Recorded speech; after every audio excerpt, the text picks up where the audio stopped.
안녕하세요. DJ 현희입니다. 오늘의 사연 시작해 보겠습니다.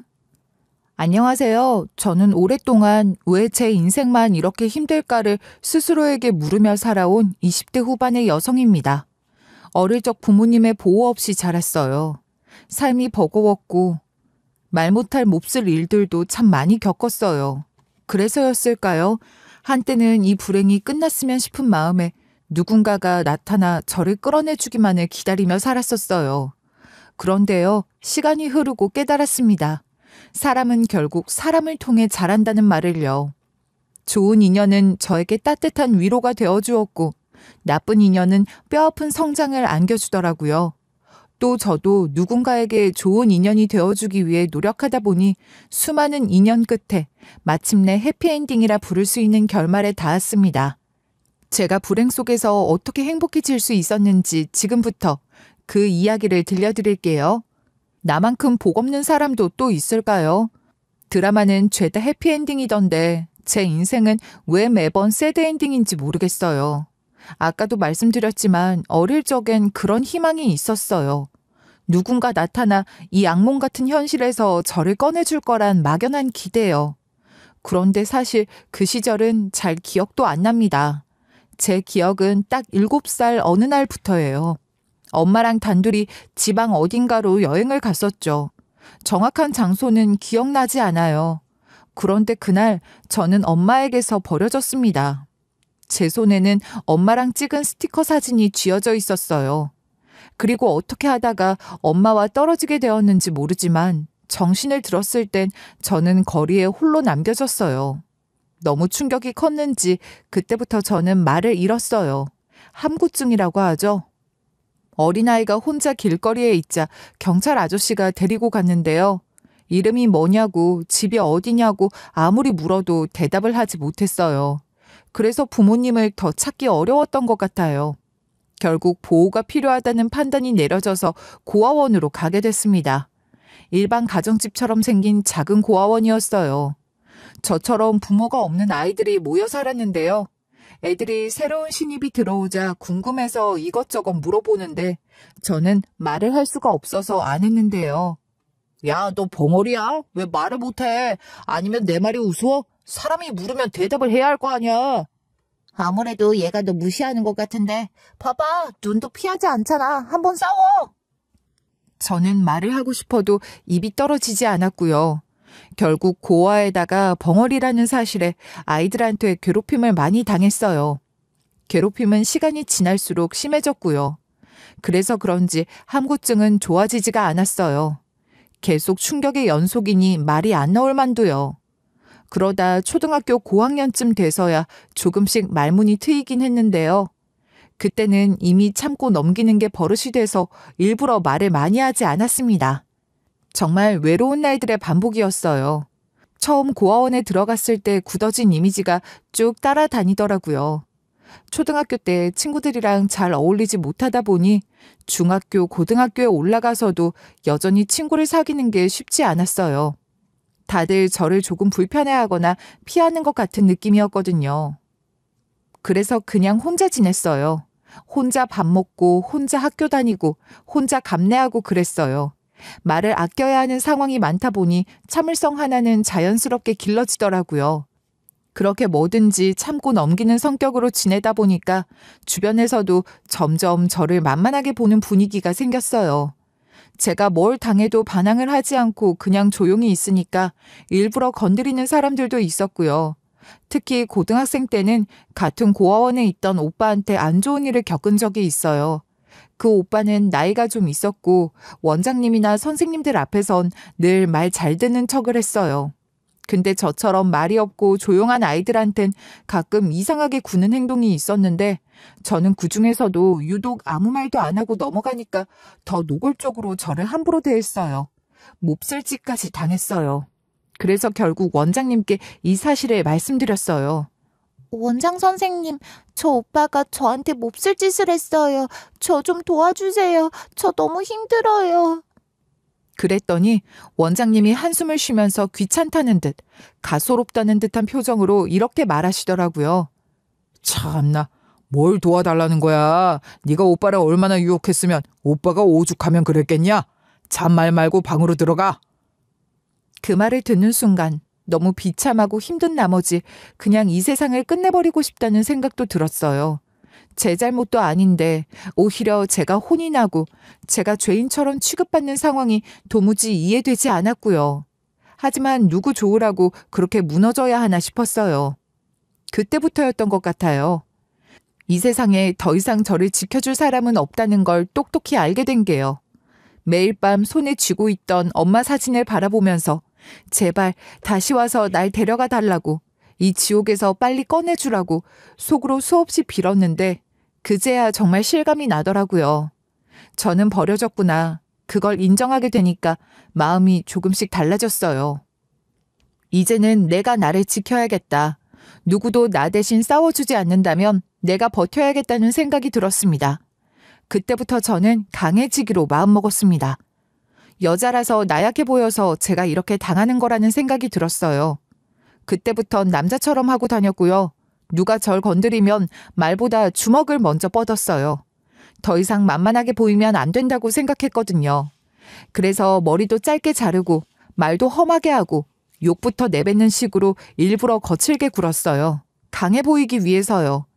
그렇게 하고 다니니까 다들 저를 쉽게 건드리지 못하더라고요. 결국 고등학교 내내 문제아처럼 지냈고 저는 그게 저를 지키는 방식이라고 믿었습니다. 그래도 고등학교 때 사고는 치지 않았고요. 무사히 졸업할 수 있었어요. 그런데 산 넘어 산이라고 고등학교 졸업하고 나니까 고아원에서 나가야 하더라고요. 그때 정부 지원금으로 500만 원을 받았고요. 그 돈 들고 혼자 살 길을 찾아야 했어요. 근데 막상 나오고 나니까 어디로 가야 할지 정말 막막하더라고요. 부모님을 한번 찾아볼까 그런 생각도 잠깐 들었는데 솔직히 그럴 정신이 없었어요. 지금 당장 어디서 자고 뭘 먹고 살아야 할지가 더 급했거든요. 그러다 예전에 고아원에 같이 있었던 오빠가 고아원 근처에서 계속 살고 있다는 얘기를 들었어요. 근데 그 오빠가 제가 독립했다는 소식을 듣고 또 쫓아와서 괴롭히진 않을까 그런 걱정이 먼저 들더라고요. 그래서 더 망설일 것도 없이 얼른 짐 챙겨서 서울로 올라갔어요. 서울로 올라와서 제가 먼저 한 건 부동산에 간 거였어요. 당장 지낼 때부터 마련해야 하니까요. 서울에서 제일 저렴한 원룸을 찾았고 마침 보증금 낮고 월세도 감당 가능한 곳이 있길래 바로 계약했죠. 근데 여자 혼자 산다고 집주인이 절 만만하게 보는 게 느껴지더라고요. 어느 날은요, 제가 집에 있는데 갑자기 문이 벌컥 열리더니 집주인이 들어오는 거예요. 깜짝 놀라서 바로 말했죠. 어머, 이게 무슨 경우세요? 말도 없이 남의 집 문을 따고 들어오시면 어떡해요? 당장 나가세요. 남의 집이라니, 여긴 엄연한 내 집인데. 아니, 나는 다른 게 아니라 집에 수도나 보일러 잘 나오나 점검 좀 하러 온 거지. 아가씨 출근한 줄 알았는데 안 했네. 잘 되지? 그럼 이만 나간다. 정말 황당한 일들이 연속으로 일어났어요. 어떤 동네 아저씨는 창문 밖에서 저희 집을 뚫어져라 쳐다보기도 했고요. 사회는 고아원보다 더 심했어요. 진짜 어이가 없었어요. 그 일 말고도 황당한 일들이 계속 터졌어요. 어떤 동네 아저씨는 대낮에 제 집 창문 밖에 서서 쳐다보고 있질 않나. 고아원보다 오히려 사회가 더 무섭게 느껴졌어요. 그때부터 저도 조금씩 대비를 하기 시작했어요. 도어락은 바로 바꿨고요. 창밖을 지켜보던 그 아저씨는 경찰에 신고해서 조치도 받았어요. 이제는 그냥 당하고만 살 수 없겠다 싶어서 저 나름대로 방법을 찾아가면서 지냈어요. 그때 이렇게 방심하다가는 진짜 까딱 잘못하면 쥐도 새도 모르게 몹쓸이를 당할 수도 있겠구나 싶더라고요. 그래서 정신을 바짝 차리고 살기로 마음먹었어요. 사람들이 저를 막대하는 게 결국 여자 혼자라는 이유 때문인 것 같았어요. 약해 보이고 말도 잘 못하고 저항도 못할 것 같은 이미지로 보이니까 저렇게 해도 되는 사람처럼 여기는 거죠. 그래서 예전보다 더 강하게 살기로 했어요. 그때부터 아예 남자처럼 살기로 했습니다. 원래 머리가 쇼컷이었는데요. 그걸 더 짧게 완전 남자 스타일로 잘랐어요. 그리고 동네 슈퍼나 세탁소 같은 데 가면 그냥 제가 남자라고 했고요. 말할 때도 목소리를 일부러 굵게 냈고 옷도 전부 남자 옷으로 바꿨어요. 제가 키가 큰 편이라서 얼핏 보면 진짜 남자로 보일 수도 있었거든요. 그렇게까지 해야지만 사람들이 함부로 대하지 않을 거라고 생각했어요. 그렇게 남자처럼 보이도록 일부러 꾸미고 지내던 중 어느 날은 편의점 아르바이트 면접을 보러 갔어요.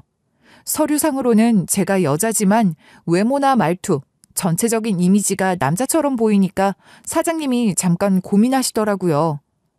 자네가 여자인데 이미지가 남자라서 말이야. 야간도 괜찮을 것 같은데 혹시 야간 근무 생각은 있나? 야간 알바가 급해서. 정말요? 저야 좋죠. 시급도 더 높고 손님도 덜 하잖아요. 저 야간 할게요.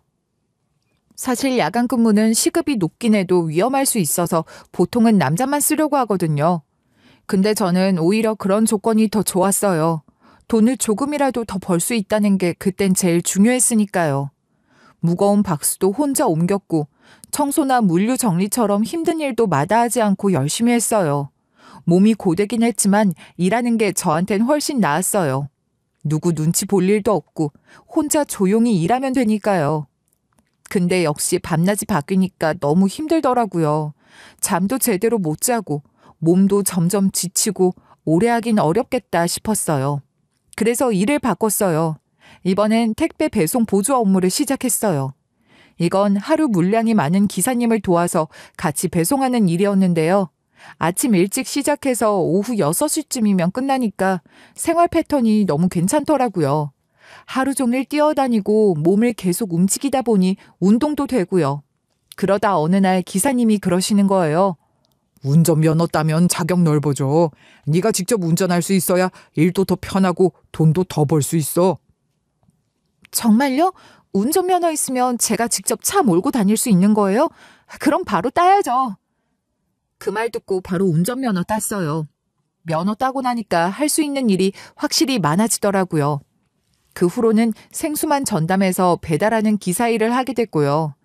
중간중간 막노동도 하고 그렇게 몸으로 뛰는 일 하면서 지냈어요. 쉬운 일은 없었지만 제 손으로 돈을 벌어먹고 살고 있었습니다. 돈 벌면서도 쓸 시간은 없으니까 자연스럽게 차곡차곡 모이더라고요. 통장 잔고가 점점 늘어나는 걸 보면 참 뿌듯했고 나름대로 보람도 느꼈어요. 고아원 퇴소하고 잘 안 풀린다는 이야기 저도 많이 들었거든요. 어떤 언니는 술집에 들어가서 결국 남자들한테 휘둘리며 살고 있다는 소문이 들렸고 어떤 오빠는 깡패 조직에 들어갔다가 결국 안 좋게 돼서 하늘나라로 갔다는 이야기까지 들었어요. 그런 얘기 들을 때마다 정말 무섭더라고요. 우리의 미래는 어두운가 보다, 다 그렇게 흘러가는 건가 보다 싶어서 불안해지기도 했고요. 근데 제 미래가 꼭 화창하진 않더라도 최소한 저는 제 힘으로 잘 개척해 나가고 있다는 사실에 뿌듯해지더라고요. 그게 느껴지니까 하루하루가 정말 의미 있었고 스스로에게 떳떳하게 잘 살고 있다는 생각도 들었어요. 근데 참 이상하죠? 항상 뭔가 좀 괜찮아질 것 같고 마음이 조금씩 편해질 때쯤 꼭 비극이 시작되더라고요. 그렇게 제 삶에도 빌런이 다시 등장했어요. 고아원 시절 저를 괴롭혔던 그 오빠가 어떻게 알았는지 제 앞에 나타난 거예요. 그때도 쓰레기였는데 이번엔 아예 더 심해져서 돌아온 느낌이었어요. 말투며 행동이며 딱 봐도 양아치 같았고요. 도박에 손을 댄 건지 눈빛도 이상했고 완전히 망가진 상태였어요. 안 좋은 기억이 있어서 그런지 딱 보자마자 무서워서 숨이 멎더라고요. 아니, 여긴 왜 찾아오셨어요? 저 여기 있는 거 어떻게 알았어요? 저한테 무슨 볼일이 있어서요. 내가 모르는 게 어딨어. 됐고 바쁘니까 가진 거 다 내놔. 없다는 소리 말고. 안 주면 너 강제로 팔아버릴 거니까 괜히 힘 빼지 말고 그냥 다 내놔. 그때 저는 좀 그 오빠가 무서웠던 것 같아요. 절 팔아버리겠다는 그 말이 진짜인 줄 알고 무서워서 들고 있던 돈을 그대로 줬어요. 지금 생각하면 참 어이없지만 그땐 그런 협박이 통할 만큼 제가 순진했던 거죠. 그놈은 돈이 떨어질 때마다 저를 찾아왔고요. 제가 돈을 못 내주는 날엔 저를 때렸어요. 저도 힘으론 도저히 이길 수 없으니까 겁에 질려서 결국 또 돈을 줬고요. 그게 계속 반복됐어요. 정말 너무 힘들더라고요. 어느 날은 대놓고 이렇게 말하더라고요. 돈이 없으면 돈을 더 벌어와야지. 이 돈 가지고 내가 어떻게 살라고. 돈 버는 방법 알려줄까? 나한테 왜 이러는 건데요? 제가 오빠한테 빚진 것도 아니고 와이프도 아닌데요. 근데 그 사람은 제 말을 들으려고도 안 했어요. 계속 돈을 뜯어가고 기분 나쁘다고는 저를 마구잡이로 때리기까지 했어요. 진짜 그 시절은 지옥 같았어요. 더는 이렇게는 못 살겠더라고요. 그래서 용기 내서 이사도 가봤어요. 근데 어떻게 알고 또 찾아오는 거예요. 주소도 안 알려줬는데 매번 어떻게든 알아내서 집까지 쫓아와서 괴롭히는 거예요. 그 인간이 올 때마다 집안에서 쿵쿵거리는 소리가 많이 나고 고성이 오가고 욕을 해대니까 주변 주민들도 불안해하더라고요. 어느 날은 집주인 아주머니가 찾아오셨어요. 아가씨 미안하지만 너무 심장이 떨려서 더는 같은 건물에 못 살겠어. 자, 보증금에 이사비까지 넣었거든요. 이 돈 받고 얼른 이사 가요. 제발요. 저보고 어디로 가라는 거예요. 저 갈 데도 없어요. 저 좀 봐주시고 저 좀 도와주세요. 그건 아가씨 사정이지. 우린 무섭고 불안해서 못 살겠다고요. 아무튼 난 줬으니까 얼른 집 빼요. 알았죠? 이런 일을 3번이나 겪고 나니까 정말 더는 이렇게 못 살겠다는 생각이 들었어요. 이 인간이 절대 못 따라올 만한 데로 가야겠다고요. 그 생각밖에 안 들더라고요. 어디로 가야 할지 계속 고민했어요. 해외는 생각해봤지만 제가 영어가 안 되니까 현실적으로 어려웠고요. 국내는 어딜 가도 또 쫓아올 것 같았어요. 근데 딱 한 군데, 그 사람도 쉽게 접근 못할 곳이 있더라고요. 바로 군대요. 그래서 저는 여군에 지원했어요. 그동안 몸 쓰는 일을 많이 해서 그런지 체력은 어느 정도 준비가 되어 있었고요. 덕분에 운 좋게 여군 시험에 합격할 수 있었어요. 그리고 정말 다행이었던 건 제가 배치받은 부대가 수도권 아니었고 관사까지 배정받았다는 점이었어요. 특히 제가 배정받은 관사는 부대 안에 딱 들어가 있어서 경비가 철저하거든요. 일반인이 함부로 들어올 수 있는 구조가 아니에요. 그래서 그 인간이 더 이상 저를 찾으러 오지도 못했어요. 처음으로 안전하다는 느낌이 들었어요. 여군이 되어서 훈련을 받는데 아무리 힘들다고 해도 솔직히 제 인생 자체가 훨씬 더 힘들었거든요. 그래서인지 웬만한 훈련은 버틸만 했어요. 사실 제 진로가 이렇게 바뀔 줄은 저도 몰랐어요. 예상도 못했고 계획했던 삶은 더더욱 아니었죠. 그런데 어느새 저도 나름 공무원이 되어 있었고요. 군대 안에서 행정직으로 배치받아서 열심히 일하면서 살아가고 있었어요. 조금씩 일상이 자리 잡히고 마음도 안정되기 시작했죠. 안정적인 일을 하다 보니까 제 주변 사람들도 많이 달라졌어요. 그전엔 하루 벌어 하루 먹고 사는 사람들, 힘든 일 계속하다 보니 늘 몸 여기저기 아프다는 사람들, 미래보다는 오늘 하루를 버티는 데 집중하는 사람들 뿐이었거든요. 근데 군대 안에서 일하면서 만난 사람들은 달랐어요. 다들 건실하게 자기 삶을 가꾸고 있었고 안정적인 미래를 계획하면서 살아가는 사람들이었어요. 무엇보다 대부분이 평범한 가정에서 자란 사람들이라 그런지 말투도 행동도 따뜻하고 다들 참 좋아 보였어요. 그래서 저도 그들처럼 살아보고 싶다는 생각이 들었고 처음으로 나도 괜찮은 사람이 돼야겠다는 마음을 먹었어요. 그때부터는 정말 열심히 성실하게 살아야겠다고 다짐하게 됐어요. 그 무렵 같이 일하던 저보다 한 기수 선임인 여자 하사님과 친해지게 됐어요. 군대라는 곳이 대부분 남자들이다 보니 여자 동료가 있다는 것만으로도 서로에게 큰 의지가 되더라고요. 그 선임 하사님과는 서로 잘 맞았고 자연스럽게 서로를 챙겨주면서 우정을 쌓아갔어요. 선임 하사는 저보다 3살 많았고요. 일할 때는 물론이고 일 외적인 부분에서도 정말 따뜻하게 대해줬어요. 업무적으로도 많이 배우게 됐지만 그보다 더 큰 건 인생에 대한 조언이었어요. 제가 처음 겪는 세상 일들에 대해서도 조용히 방향을 잡아주고 힘들어 보일 때는 말없이 옆에 있어주는 사람이라 자연스럽게 저도 많이 따르게 됐어요. 너 요즘 진짜 많이 좋아졌어. 예전엔 눈빛부터 다르게 불안했는데 지금은 꽤 단단해 보여. 스스로도 느껴지지? 진짜요? 저 사실 아직도 자신 없을 때 많은데 하사님이 그렇게 말해주니까 좀 힘이 나요. 선임 하사는 말투나 행동도 차분했지만 삶 자체도 참 안정적이었어요. 부모님 아래에 오빠랑 선배, 이렇게 네 식구가 함께 살고 있었고 오빠는 행정공무원으로 일하고 있다고 하더라고요. 그 얘기를 듣는데 솔직히 부럽더라고요. 이렇게 평범하고 안정적인 가정에서 자란 사람은 도대체 어떤 생각을 하며 살아갈까? 그게 궁금했고 저도 그런 삶을 조금이라도 배워보고 싶었어요. 그래서 선임 하사님이랑 더 자주 어울리게 됐고 틈만 나면 이런저런 얘기를 나누면서 자연스럽게 의지를 많이 하게 됐죠. 그러던 어느 날 우연히 쉬는 날이 겹쳤어요. 그래서 저녁에 같이 근처에서 술 한잔 하기로 했어요. 나는 진짜 네가 너무 좋아. 우리 어쩜 이렇게 잘 맞을까? 일하면서 잘 맞는 사람 만나기 쉽지 않은데 너무 잘 됐어. 저도요. 저 예쁘게 봐주셔서 감사합니다. 앞으로 더 잘할게요. 그런데 그날 선임 하사님이 술을 꽤 많이 드셨어요. 그러더니 갑자기 자기 집에 가서 한 잔만 더 하자고 하시는 거예요. 처음엔 괜찮다고 했는데 하도 우기셔서 결국 따라갔어요. 도착해 보니까 하사님 집은 꽃집이랑 붙어 있었어요. 정확히는 화환 전문으로 하는 꽃집이었고요. 알고 보니 그 꽃집이란 주택이 다 선배 아버지 땅이고 건물도 다 아버지 명의라고 하더라고요.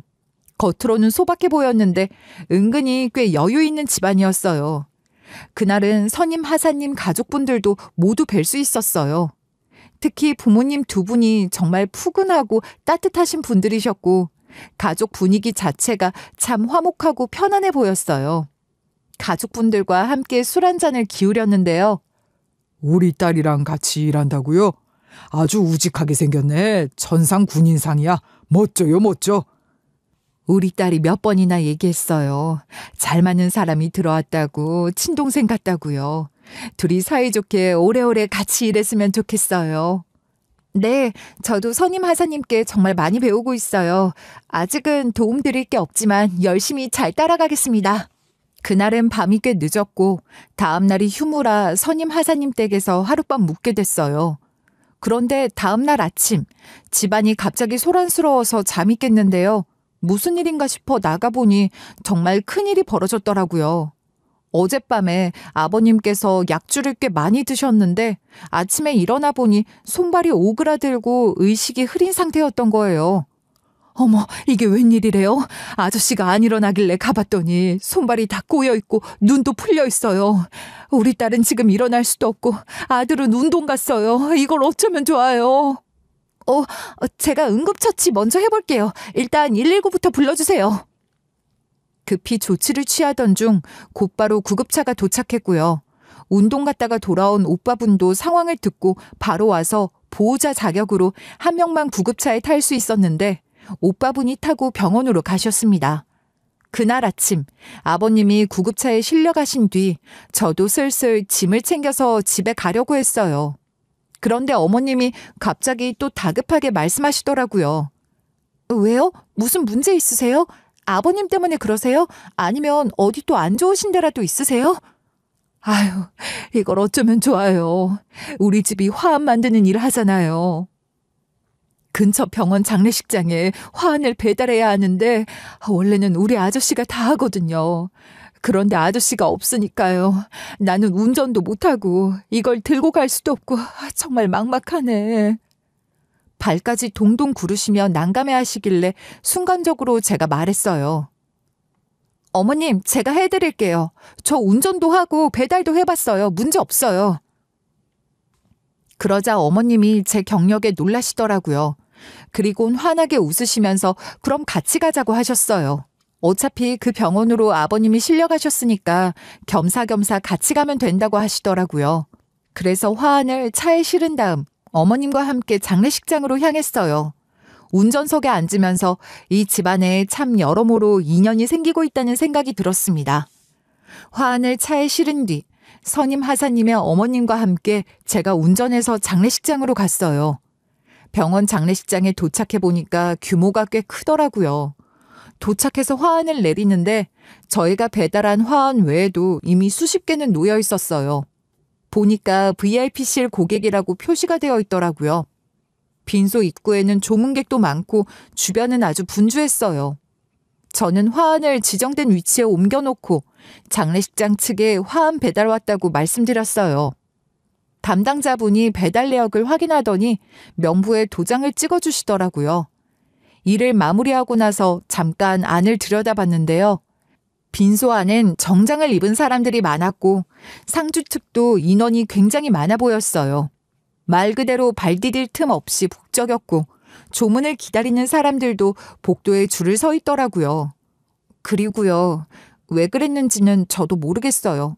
마음 한구석에서 자꾸 빈소 안쪽에 놓인 영정사진이 신경 쓰이더라고요.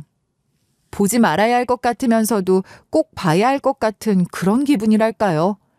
결국 조심스럽게 발걸음을 옮겨서 일부러 빈소 안으로 들어갔어요.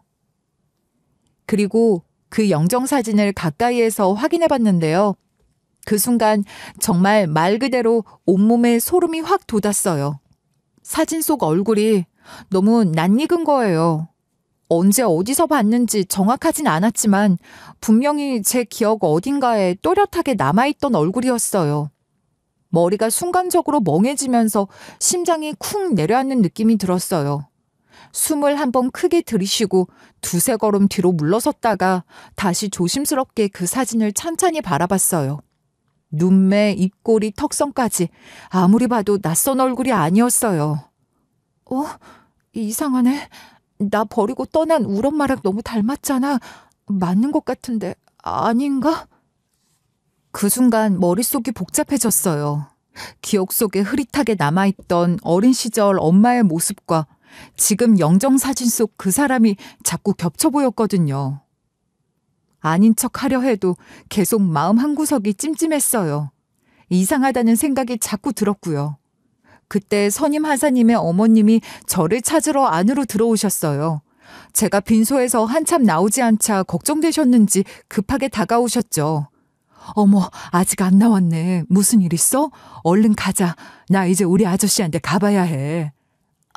네. 그런데요, 어머님. 저 여기 좀만 더 있을게요. 먼저 가시겠어요? 차는 이따가 가져다 놓을게요. 그 영정사진이 자꾸 머릿속에 맴도는 거예요. 도무지 그냥 지나갈 수가 없었어요. 그래서 조심스럽게 말씀드렸어요. 어머님은 조금 당황하셨지만 상황이 상황인지라 아버님께 가봐야 하니까 별말 없이 먼저 나가셨어요. 저는 그렇게 선임 하사님의 어머님을 보내드리고 제가 장례식장에서 조문객을 맞이하고 부의금을 받는 사람한테 물어봤어요. 실례지만 돌아가신 분과 어떤 관계세요? 가족분이신가요? 아니면 회사에서 오신 건가요? 저희 회사 사장님 부인이세요. 그러니까 사모님이시죠? 왜 그러세요? 그러시구나. 근데 혹시 어떻게 돌아가신 건지 여쭤봐도 될까요? 아직 나이도 많아 보이지 않으시던데요. 혹시 지병이 있으셨어요? 아니요. 어젯밤에 갑작스럽게 교통사고를 당하셨대요. 딸을 찾으러 다니다가요. 딸이요? 딸을 왜 찾으러 다녀요? 혹시 가출했어요? 그래서 찾으러 나간 거예요? 그게 아니라요. 어릴 때 잃어버린 딸이 있었대요. 그 딸을 최근에 찾으려고 여기저기 알아보다가 그러다 결국 사고를 당하셨대요. 차에 치이셔서 그 자리에서 바로 돌아가셨다고 하더라고요. 소름이 너무 돋았어요. 돌아가신 건 둘째치고 설마 그 잃어버린 딸이 나인가? 하는 생각까지 들더라고요. 머릿속이 어지러울 정도로 생각이 꼬리를 물었고 확인을 하지 않으면 도저히 넘어갈 수가 없더라고요. 그래서 조금 조심스럽게 다시 물어봤어요. 정말요? 그런데요, 한 가지만 더 여쭐게요. 혹시 그 잃어버린 딸이 지금 몇 살쯤인지 아세요? 귀찮게 왜 그래요, 진짜. 남의 집 초상집에 와서 뭘 그렇게 꼬치꼬치 캐물어요. 오지랖도 정도 것이지. 남의 딱한 사정이 그렇게 재밌어요? 꼭 이래야겠냐고요. 꺼지세요. 가라고요. 그 말에 근처에 있던 조문객들이 순간 저를 쳐다봤고 그 사람은 화가 난 듯 제 어깨를 손으로 밀치기까지 했어요. 저는 상황이 더 이상 감정적으로만 흘러가지 않게 제가 이렇게 묻는 이유를 말하는 게 좋다고 생각했어요. 혹시라도 진짜 제가 그 딸일 수도 있다는 생각에 차라리 지금 이 자리에서 뭔가 단서를 보여주는 게 낫겠다는 생각이 들었죠. 그래서 제 핸드백에서 제 핸드폰을 꺼내 어릴 때 엄마와 함께 찍은 스티커 사진을 조심스럽게 꺼내 보여줬어요. 사실은 제가 고아거든요.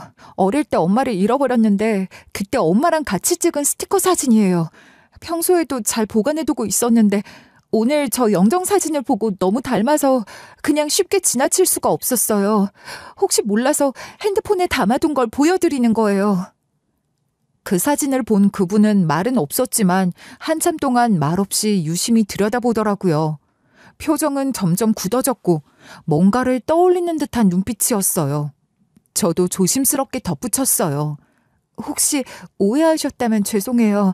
제가 이분의 딸이라는 확신이 있는 건 아니지만 이 사진 속 얼굴과 저 영정사진이 너무 닮아서요. 그게 자꾸 마음에 걸려서 그래서 이런저런 질문을 드린 거예요. 사진과 제 얼굴을 번갈아 가며 다시 한번 유심히 보더니 그분이 잠시 안으로 들어가시더라고요. 조용히 상주분들을 불러왔고 잠시 후 돌아가신 고인의 남편 되시는 분과 아들 셋이 줄줄이 빈소 밖으로 나왔어요. 그런데요, 다들 제 얼굴을 보는 순간 하나같이 얼굴이 하얗게 질리더니 그대로 눈물을 쏟으셨어요. 아이고, 이게 무슨 일이야. 세상에, 너 미정이 맞지?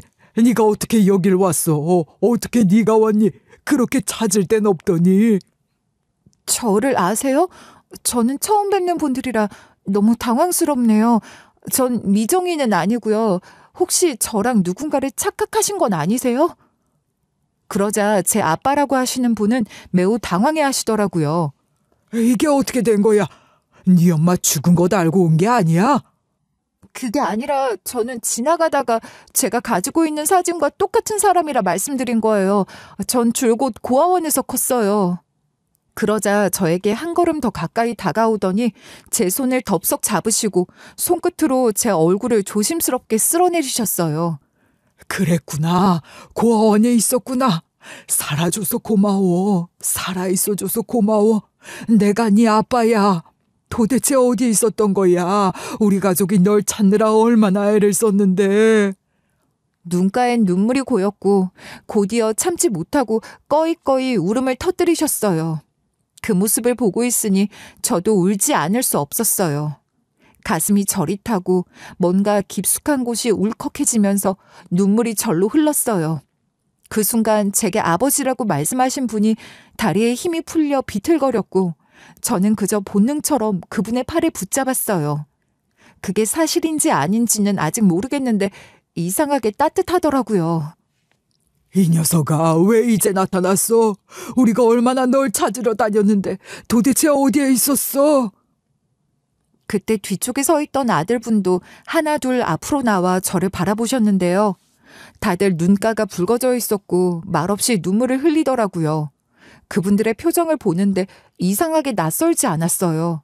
처음 보는 사람들이 분명한데 저와 묘하게 닮은 데가 있었어요. 눈매나 턱선, 어딘가 모르게 저와 닮은 구석이 느껴졌고 혹시 정말 가족일 수도 있겠다는 생각이 스치듯 들었어요. 하지만 머릿속은 여전히 복잡했고 지금 이 상황이 어떤 의미인지 어떻게 받아들여야 할지 판단이 서지 않았어요. 그리고 곧 장례식장 안은 말 그대로 충격과 눈물로 뒤덮였습니다. 누구도 말을 먼저 꺼내지 못했고 모두가 제 얼굴과 그 사진 그리고 서로의 표정을 번갈아 바라보며 조용히 깊게 울고 있었어요. 잠시 뒤 가족분들이 저더러 안으로 들어오라고 하셨어요. 조심스럽게 빈소 안으로 들어섰는데 안에 있던 손님들이 하나같이 저를 보며 놀란 표정을 지으시는 거예요. 마치 유령이라도 본 듯 순간 정적이 감돌았고요. 저는 조금 당황해서 속으로 중얼거렸어요. 왜 다들 나를 보고 귀신 본 것처럼 놀라지? 내가 뭐 그렇게 놀랄만하게 생겼나? 그때 아버지라고 하신 분이 조용히 말씀하셨어요. 그게 아니라 너를 알아본 거지. 우리 딸, 너를 다들 기억하고 있는 거야. 우리가 얼마나 애타게 찾았는데 널 다시 보게 될 줄은 몰랐지. 그동안 이 가정에 어떤 힘든 일이 있었는지 가늠이 되더라고요. 일단 조문부터 제대로 드리는 게 예의라고 생각해서 영정사진 앞에 고개를 숙이고 조용히 묵념을 올렸어요. 그리고 나서 가족분들과 나란히 앉아 천천히 이야기를 나누기 시작했어요. 넌 우리가 정말 귀하게 키운 첫째 딸이야. 우리가 널 잃어버리고 얼마나 힘들어했는지 모르지? 저는 이 집의 첫째 딸이라고 하시더라고요. 제 아래론 2살 터울로 아들 셋이 연달아 태어났고요. 동생들이 태어나고 나서부터 부모님들은 아기들을 돌보느라 많이 바쁘셨대요. 그 시기에 저는 관심을 덜 받는다고 느꼈는지 셈이 많아졌고 자꾸 삐딱하게 굴고 말도 안 듣는 행동을 많이 했다고 해요. 그러다가 하루는 엄마가 저를 따로 데리고 나가셨다고 하더라고요. 유치원도 가지 말고 단 둘이서 시간을 보내자고요. 그게 엄마의 방식으로는 첫째를 위한 시간이었던 거죠. 그날 엄마랑 저는 지방에 있는 한 놀이동산에 갔대요. 그런데 문제는 그때 막내 동생이 태어난 지 겨우 100일 정도 지난 시점이었고 엄마 몸 상태가 완전히 회복되지 않았던 거예요. 놀이기구 몇 개를 타고 나서 엄마가 어지럽다고 하셨고 잠시 후에는 하혈까지 하면서 쓰러지셨대요. 급하게 의무실로 가야 했는데 그때 제가 엄마를 살리겠다는 마음으로 혼자서 의무실을 찾으러 달려나갔던 거라고 하셨어요. 근데 어린 나이에 넓은 놀이공원에서 길을 완전히 잃어버린 거죠. 사람들 도움도 제대로 못 받고 울면서 헤매다가 놀이공원 안에서 운행하던 순환버스를 탔대요. 그 모습을 본 사람들의 증언이 있었는데요. 근데 그 버스는 공원 내부를 도는 게 아니라 근처 지하철역까지 데려다주는 외부 셔틀이었던 거예요. 거기서 제가 왜 그런 건진 모르겠지만 지하철을 탔다고 해요. 어린 마음에 집을 찾을 수 있을 거라고 생각했던 것 같은데요. 결국은 완전히 다른 곳으로 가게 된 거죠. 그렇게 저는 가족을 잃어버렸고 그날 이후 가족은 저를 다시 찾을 수 없다고 하셨어요. 널 찾으려고 정말 안 해본 게 없다. 전단지도 수천 장은 돌렸고 방송국 제보도 해봤고 나중엔 무당집까지 찾아갔었어. 어디서라도 단서가 나올까 싶어서 갔었어. 할 수 있는 건 다 해봤다 정말. 그런데요, 저는 어릴 때랑 지금이 많이 다른데 어떻게 저를 알아보신 거예요? 이 얼굴로는 기억하기 어려우셨을 텐데. 과학기술로 너가 커서 어떤 모습으로 변할지에 대한 예상 얼굴을 예측했었어. 이것 봐라. 지금 네 모습과 완전 반박이 아니냐? 그러면서 아버지는 주머니에서 조심스럽게 종이 한 장을 꺼내 보여주셨어요. 인공지능 얼굴 예측 기술로 만든 어린 시절 제 얼굴을 기반으로 어른이 되었을 때의 모습을 그린 그림이었죠. 그 그림을 보는데 윤곽이며 눈매, 입모양까지 지금 제 얼굴과 너무도 비슷했어요. 제 얼굴을 그려놓은 것 같더라고요. 진짜 확인 검사 같은 건 필요도 없어. 너는 딱 봐도 내 딸이야. 네가 하루만, 아니 이틀만이라도 더 일찍 왔더라면 네 엄마도 너를 보고 얼마나 기뻐했겠니. 그렇게만 됐으면 좋았을 텐데. 잠시 말을 멈추시던 아버지는 갑자기 조심스럽게 물으셨어요. 혹시 어제 홍대에 있었니? 밤 11시쯤 말이야. 청바지에 티셔츠 혹시 입고 있었어? 네, 맞아요. 어제 선임 하사님이랑 홍대 쪽에서 술 한잔 했거든요. 어떻게 아셨어요? 그 말을 듣자 아버지는 말문이 막힌 듯 한동안 말을 잇지 못하시다가 조용히 이렇게 말씀하셨어요. 그래, 맞구나. 너희 엄마가 어제 거기서 너를 봤대. 길 건너편에서 너를 보고 확신이 들었는지 따라가려고 하다가 신호를 제대로 보지 못했나 봐. 그대로 찾기를 건너다가 그 자리에서 큰 사고가 났어. 병원에 실려갔지만 바로... 아버지는 말을 끝맺지 못하시고 고개를 숙이셨어요. 그리고 울먹이며 다시 영정사진을 바라보시더니 사진 속 아내에게 말을 거는 듯 말씀하셨어요. 세상에 어떻게 이런 일이 있을 수가 있어. 그래도 당신 마지막에 우리 딸 얼굴 한 번은 보고 갔네. 여보, 맞아. 이 아이야. 이 애가 진짜 우리 딸이래. 당신이 그렇게 찾아 헤매던 그 아이가 정말 당신이 잘 알아봤네. 얼마나 그리워했으면. 저는 아무 말도 할 수 없었어요. 저도 너무 슬프더라고요. 이 가족이 함께 살아오진 않았지만 진심이 너무 느껴져서 저도 눈물을 흘리고 있었습니다. 그리고 아버지는 제가 그동안 어떻게 살아왔는지 물으셨어요. 저는 지방의 작은 가정형 고아원에서 자랐고 어릴 적 충격으로 한동안 말을 못했다고 말씀드렸어요. 그 때문에 괴롭힘도 많이 당했고 참는 게 습관이 돼서 중고등학교 시절도 많이 힘들었다고요. 한 번은 고아원에서 함께 지내던 오빠에게 몹쓸이를 당할 뻔해 죽고 싶었던 적도 있었다고 조심스럽게 털어놨어요. 제 이야기를 들은 아버지는 말 그대로 분개하셨어요. 얼굴이 붉어지더니 손을 꽉 쥐고 부들부들 떨며 말씀도 제대로 못하시더라고요. 뭐라고? 그런 일이 있었는데도 어떻게 어른이 그러냐? 너 혼자 얼마나 무서웠을까? 아이고, 애 잃어버린 내 탓이지. 그 새끼 누구야? 대체 누구야? 그 소리를 들은 제 동생들이라는 남자애들도 가만히 있지 않았어요. 하나같이 얼굴이 굳고 눈빛이 매서워졌어요. 말도 안 된다. 어떻게 그런 짓을 하냐. 누구냐. 그놈 이름만 말해라. 가만히 안 놔둔다. 이러면서 한마디씩 거들며 화를 내주는데 정말 든든하더라고요.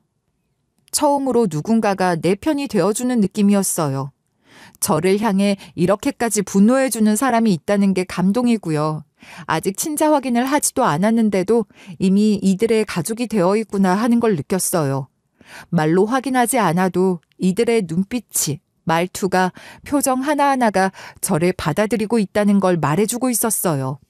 그리고 저는 오늘 여기에 오게 된 사연을 간단히 말씀드렸어요. 20살에 고아원을 나와 혼자 살고 있었는데 그 남자가 다시 나타나 협박하고 돈을 빼앗으며 괴롭혔고 그 사람에게서 벗어나기 위해 여군이 되어 지금은 군인으로 지내고 있다고요. 어제는 선임 하사님 댁으로 2차를 가서 술을 마셨는데 그 집 아버님이 아침에 갑자기 쓰러지셔서 병원에 가는 바람에 제가 대신 화환을 들고 장례식장에 오게 됐고 그렇게 오늘 만나게 됐다는 얘기까지 했습니다. 근데요, 신기하죠. 어제 남의 집이라 술도 한 잔도 안 마시고 그냥 잤는데 오늘 이렇게 우리를 만나게 하려고 그런 건가 봐요. 아침부터 속도 하나도 안 쓰리고 정신도 또렷하더라고요. 그래, 사람 인연이라는 게 참 그래. 헤어질 때도 그렇고 이렇게 다시 만날 때도 늘 예상하지 못한 순간에 찾아오는 거야. 근데 그게 인연이지. 꼭 만나야 할 사람은 어떤 식으로든 결국 만나게 돼 있어. 맞아요. 만나야 할 사람은 어떻게든 다시 만나게 되는 것 같아요. 그 말을 듣고 생각해보니 지나온 모든 인연들은 결국 제 인생에 영향을 주었더라고요. 저를 괴롭히던 그 고아원 오빠는 제게 상처만 남긴 사람이라 생각했지만 피하고 싶고 만나고 싶지 않게 만들어서 그 덕분에 저는 군인이 되었잖아요. 제게 안정적인 새로운 길을 찾을 수 있게 만들어준 장본인이에요. 또 선임 하사님과의 인연으로 함께 휴가를 보내던 날 우연히 홍대에서 저를 발견한 어머니도 있잖아요. 돌아가셔서 너무 안타깝고 아쉽지만 그날 제가 홍대에 오지 않았거나 어머니의 발걸음이 없었다면 지금 이 가족을 만나지도 못했을 거예요. 그리고 선임 하사님의 아버님이 갑자기 쓰러지신 일이 있었기에 제가 대신 화환을 배달하게 되었고 그 작은 우연이 결국 저를 제 가족의 품으로 다시 이끌어줬어요. 돌아보면 좋은 인연이든 나쁜 인연이든 다 이유가 있었던 것 같아요. 그 모든 만남과 사건들이 결국 저를 이 자리까지 데려온 거니까요. 그날 이후 저도 장례식장에 머물며 3일장을 함께 치렀어요. 아버지와 세 동생들, 그리고 오랜 세월 저를 애타게 기다렸다는 가족들과 함께 조문객을 맞고 상복을 입고 어머니의 마지막을 지켜드렸습니다. 장례가 끝난 뒤 저는 조심스럽게 친자 검사를 제안했어요. 아무리 마음이 통한다 해도 정확한 사실을 확인해야 서로에게 확신이 생길 수 있으니까요. 아버지는 아내도 친자가 맞다고 했지만요. 기꺼이 동의해 주셨고요. 이틀 뒤 결과가 나왔습니다. 아버지 예상대로 친자 확인이 되었습니다. 아버지가 그러시더라고요. 어느 점쟁이가 그러더라. 엄마가 세상 떠날 때쯤이면 그때 네가 나타날 거래. 그냥 듣고 흘렀는데 그 말이 진짜였나 보다. 제가 조금 일찍 찾아볼 걸 후회돼요. 엄마가 보고 싶어요. 저 한평생 엄마가 오기를 기다렸거든요. 그러게, 나도 많이 보고 싶다. 엄마 못 가지. 이제부턴 내가 널 꼭 지켜줄게. 다시는 혼자 두지 않을 테니까 나한테 기대 살아. 어? 그 말에 그간 쌓였던 모든 긴장과 두려움이 조금씩 녹아내리는 기분이 들었어요. 알고 보니 아버지는 꽤 큰 사업체를 운영하는 분이셨고 형편도 아주 좋으셨어요. 고급 벤츠를 타고 다니셨고 동생들은 모두 명문대, 소위 스카이로 불리는 대학들에 다니고 있었고 막내는 과학고등학교에 재학 중이더라고요. 똑똑하고 반듯하게 자란 동생들을 보면서 만약 같이 컸으면 동생들과 같은 피를 나눴다는 게 이렇게까지 신기하고 감격스러운 일일 수가 있을까 싶더라고요. 아마 흔한 남매가 되어 있었겠죠. 그렇게 저는 잃어버렸던 가족을 되찾게 되었고 제 인생도 전혀 다른 길로 접어들게 되었습니다. 아버지는 우선 지금 사는 곳을 옮기자고 하셨어요. 강남에 집을 마련해 줄 테니 당장 이사하라고요. 하지만 저는 정중히 강남에서 부대까지는 너무 멀고 지금처럼 관사에서 지내는 게 출퇴근도 편하다고 말씀드렸어요. 그러자 아버진 앞으로 용돈을 꾸준히 주겠다고 하셨어요. 대학도 다시 가보라고 권하셨고요. 하고 싶은 게 있다면 뭐든 지원을 아끼지 않겠다고도 말씀하셨죠. 하지만 전 지금 벌고 있는 돈으로도 충분하고 군인 신분으로서 지금의 삶이 만족스럽고 제가 하는 일이 굳이 대학을 나와야 되는 일이 아니기 때문에 대학에 갈 생각은 없고 대신 영어 공부를 해서 해외 파병에 지원해보고 싶다고 말씀드렸죠. 지금은 무언가를 새로 시작한다기보단 그동안 쌓아온 삶을 스스로의 힘으로 계속 이어가고 싶었거든요. 아버지는 저에게 그동안 함께하지 못한 세월에 대한 미안함이 크셨는지 뭔가라도 해주고 싶다는 마음이 아주 크셨어요. 자꾸 뭘 해주려고 했지만 제가 제 삶을 잘 개척해놨고 크게 도움받을 필요가 없어서 계속 말렸는데요. 그렇게 대부분은 말렸지만 딱 한 가지, 아버지가 제안하신 건 저도 굳이 말리지 않았어요. 그건 바로 고아원 시절부터 저를 괴롭히던 그 인간에 대한 이야기였어요. 너 괴롭히던 그놈 요즘도 연락 오냐? 그 인간 이름만 들어도 혈압이 오른다. 가끔씩 와요. 번호 바꿔도 어떻게든 알아내서요. 근데 그냥 제가 씹어요. 대응하면 더 기고만장해져서 욕하고 협박하고 난리 나거든요. 그 새끼 신고하자. 이대로 두면 또 어디서 누구 괴롭히고 다닐지 몰라. 너한테 더 험한 짓도 할지도 모르고. 넌 이미 그 인간한테 너무 많이 당했어. 지금이라도 끝을 내야지. 혹시 증거는 갖고 있니? 그동안 신고를 못했던 건요. 솔직히 보복이 무서워서였어요. 어설프게 신고했다가 제대로 처벌도 안 받고 다시 저한테 찾아와서 그때보다 더 심하게 저를 괴롭히면 어쩌나 그런 두려움이 늘 있었거든요. 그땐 진짜 저 혼자였으니까요. 도와줄 사람도 믿고 의지할 사람도 하나 없었고요. 그래서 선뜻 용기를 낼 수가 없었어요. 그런데 지금은 상황이 달라졌어요. 이젠 저한테 가족이 생겼고 아버지가 계시고 무엇보다 저를 지켜주겠다고 말해주는 사람들이 곁에 있으니까요. 그래서 저도 처음에 도망이 아니라 맞설 준비를 하게 된 거예요. 가만히 생각해보면 그 인간이 저를 때리고 돈을 갈취해 간 건 절대 그냥 넘길 수 있는 일이 아니었어요. 당시 집에서 소란이 나서 주민들도 여러 번 들었고 통장 내역에도 매번 그 인간한테 보낸 이체 기록이 남아 있었어요.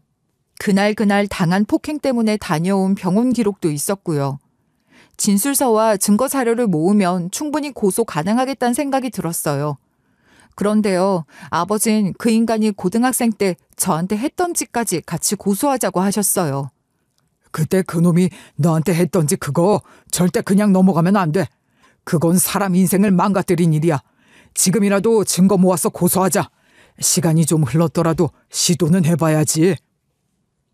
저는 순간 망설였어요. 너무 오래된 일이고 그 일에 대해 입 밖으로 꺼내는 것조차 쉽지 않았거든요. 그 기억은 저한테 아직도 상처로 남아있어서 다시 꺼내고 마주하는 것 자체가 두려웠어요. 그렇지만 아버지가 단호하게 말씀하시더라고요. 그놈은 지금도 아무렇지 않게 잘 살고 있을 거야. 근데 너는 그때 이후로 얼마나 많은 걸 견뎌야 했는데 지금이라도 네가 겪은 일에 바로 잡아야 너 자신도 그 상처에서 조금은 자유로워질 수 있어. 증거가 없어요. 그때 일이 너무 오래됐고 제 말만 가지고는 안 믿어줄 것 같은데요. 제 말에 아버지는 조용히 제 손을 잡으셨고 일단 변호사부터 만나서 법적으로 뭘 할 수 있는지 어디까지 가능한지 확인해 보자고 하셨어요. 그 인간이 절 때릴 때 협박한 말이 있었거든요. 그게 녹음이 되었는데요. 예전에 고등학생 때 절 처음 범했을 때는 말 잘 듣더니 한 번 더 그러면 제가 또 말을 잘 들을 것 같다는 식이었어요. 그 말 자체가 미성년자를 강제로 범한 걸 자백한 내용이라 그게 결정적인 증거가 됐습니다. 고아원에 있던 목격자도 있었어요. 그 인간과 제가 그 일이 있을 때 우연히 그 현장에 있었던 동생이 있었거든요. 처음부터 끝까지 숨어서 지켜봤다고 하더라고요. 근데 걔도 그 인간이 무슨 짓을 할지 몰라서 그때는 일부러 모르는 척 했대요. 그 이후로 저랑 그 동생은 서로 의지하면서 지냈었고요. 그래서 그 친구가 증인으로 나와줬고 그 인간 결국 구속됐습니다. 게다가 저한테 저지른 일 말고도 이미 수배 중이었더라고요. 강도, 사기, 상해 등으로 전과도 많았고요. 최종적으로 징역 20년형이 선고됐습니다. 이렇게 일을 마무리하고 나니 정말 속이 다 시원하더라고요. 예전 같았으면 저 혼자선 이렇게까지 준비도 못했을 거고 신고할 생각조차 하지 못했을 거예요. 그런데 가족이 생기고 나니까요. 아, 이게 진짜 든든하구나. 그걸 절실하게 느꼈어요. 늘 남들 가족 사진 보면서 부러워만 했는데 이제는 저에게도 아버지가 계시고 동생들이 있어서 이제 더는 안 부럽지 않아요. 물론 엄마가 안 계신 건 여전히 아쉽고 마음 한켠이 허전하지만요. 참, 선임 하사님 아버님은 다행히 며칠 입원하시고 회복하셔서 지금은 일상생활 잘하고 계세요. 그 일 이후로는 술도 딱 끊으셨대요. 금주 처방까지 받으셨다면서요. 제가 그날 덕분에 가족을 찾았다고 말씀드리니까 정말 기뻐하시면서 직접 고기도 구워주시고 작은 파티까지 열어주셨어요. 너무 감사했죠. 그날 이후로 선임 하사님과 더 돈독해졌고요. 부대 밖에선 언니 동생하며 지내요. 저한테 선임 하사님은 정말 귀인 같아요. 우연히 만난 사이지만 인생을 바꾸는 인연이 될 줄은 몰랐거든요. 지금 생각해도 그분과 같은 부대에서 근무하게 된 건 참 큰 복이었어요. 사람 인생이라는 게 참 알 수 없죠. 따뜻한 가정에서 잘 살다가 한순간에 고아가 되었고요. 그렇게 절 괴롭히던 사람 때문에 저는 군인이라는 직업을 갖게 되었고요.